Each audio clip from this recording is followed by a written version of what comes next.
আমি একটা কথা বলতে চাই, এই যে আজকে আমি নাচ পরিবেশন করলাম, এটা কিন্তু সম্পূর্ণ আমার মায়ের আগ্রহে।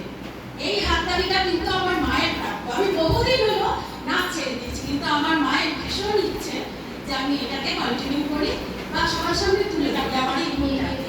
সেজন্য আমার মায়ের একটা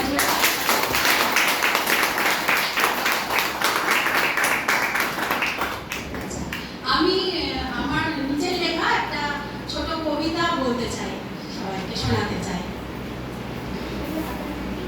কবিতার নাম হলো বাবা।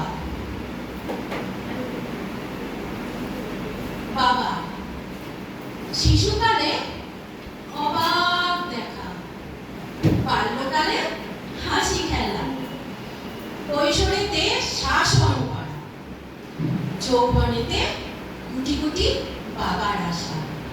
হেসে বললাম বন্ধু হতে। বাবা বললে না রে মা, বন্ধু যদি আঘাত করে বাবার আগুন খোলা আছে। অবাক চোখে দেখছি তাকে, ছোট্ট তবু বিরাট